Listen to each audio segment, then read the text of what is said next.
We're going to look now at this log from Gulzar, and Gulzar, I owe you an apology. You were way earlier in the line, and I accidentally overlooked you on the last live stream. I do apologize for that, and I'm glad I finally got back around to getting your log looked at. So you are asking about your I term is very high for roll and pitch, but it feels like the nose is tipping and there's unwanted movement on the roll axis.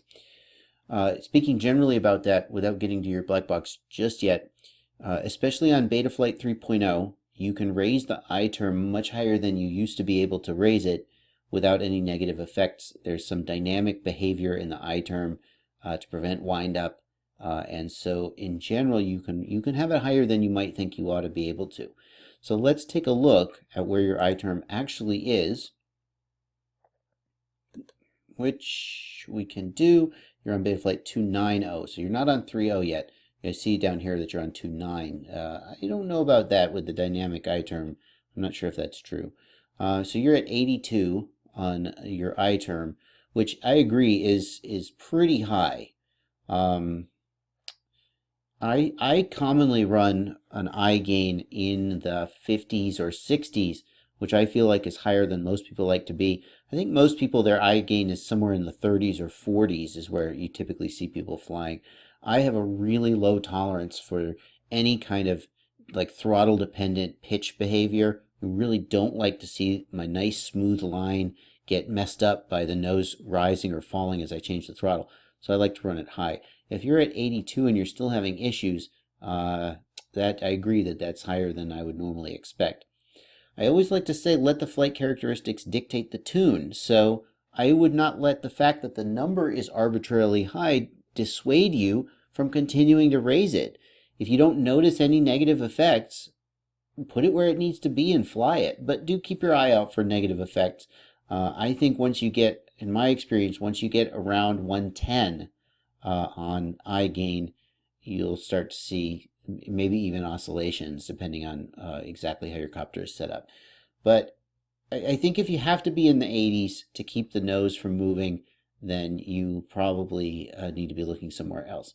And the next place I would look is with the P gain. If the P gain is too low, the I gain will have to do extra work to make up for it. And so I would try raising the pitch P gain, and 7 is also a relatively high number, but not super high. I would feel comfortable taking that P gain on pitch up to perhaps 10.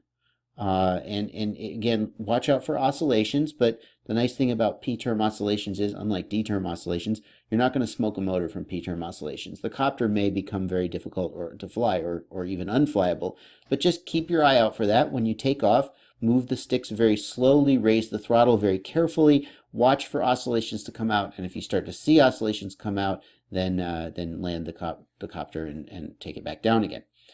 So that's what I would say. If you've got the eye this high and you're still seeing the throttle causing the nose to move on the pitch axis, try raising the P gain instead and see if you can bring the I gain back down again.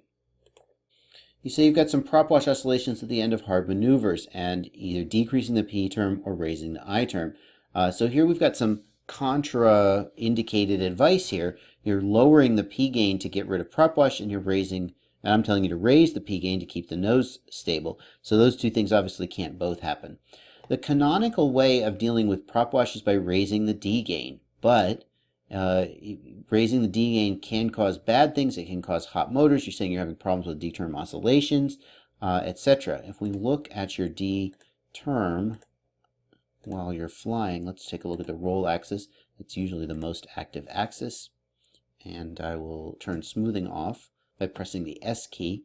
And if we look at your traces, so this doesn't look to me like an overactive D term. Okay, we got these high frequency oscillations here. Yes, that's true, but that in and of itself is not problematic.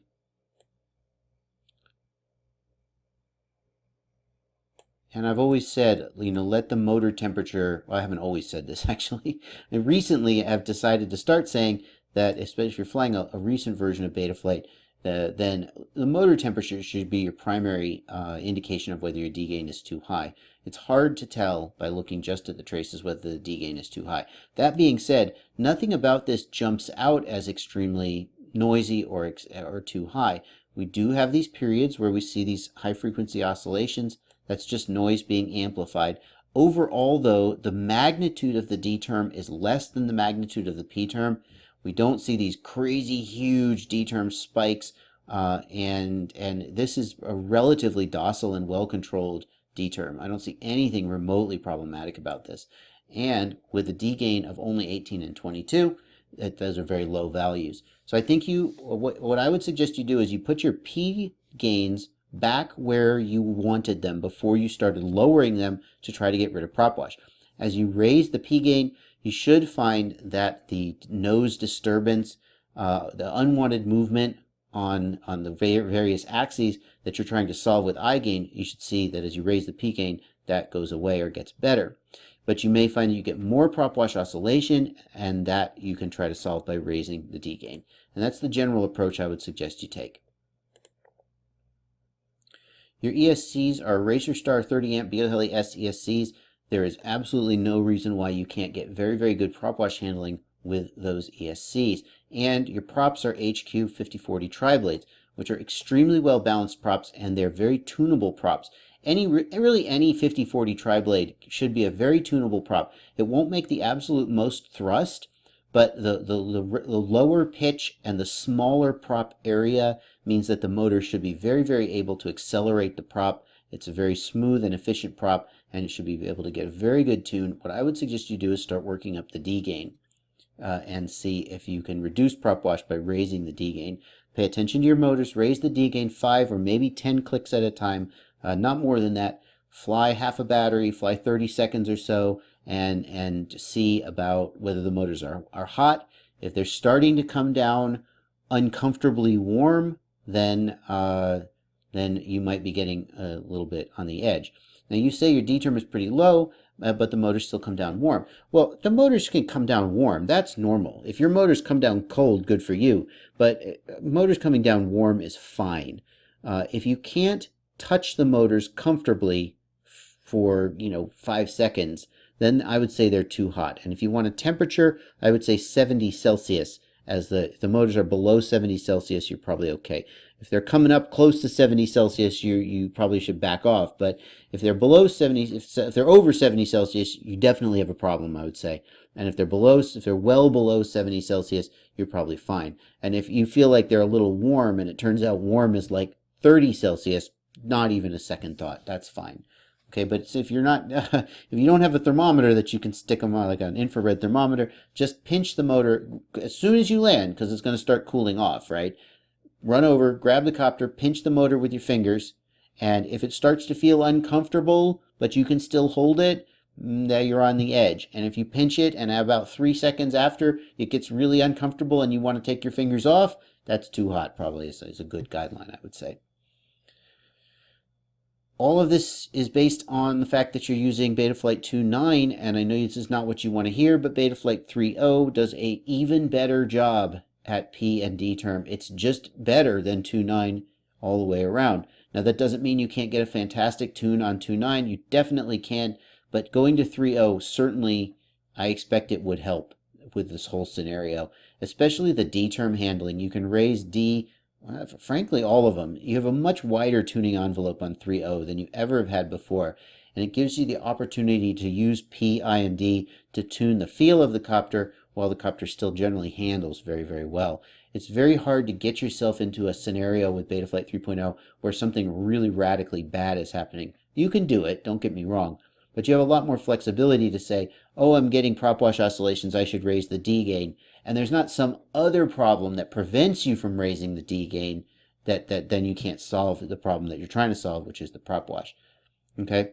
As far as filtering goes, you certainly could play with filtering. You don't have as many filters, like you don't have the notch filter, for example, like you would in Betaflight 3.0.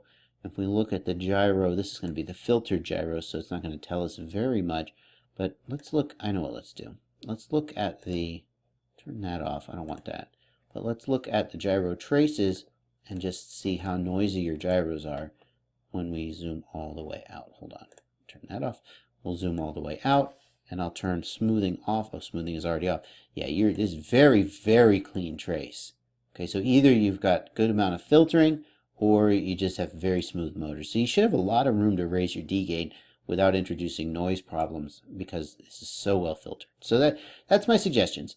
Put the P gains back where you wanted them. Try to raise D gain to get rid of the prop wash. I think you may be being oversensitive to the motors being just a little bit warm.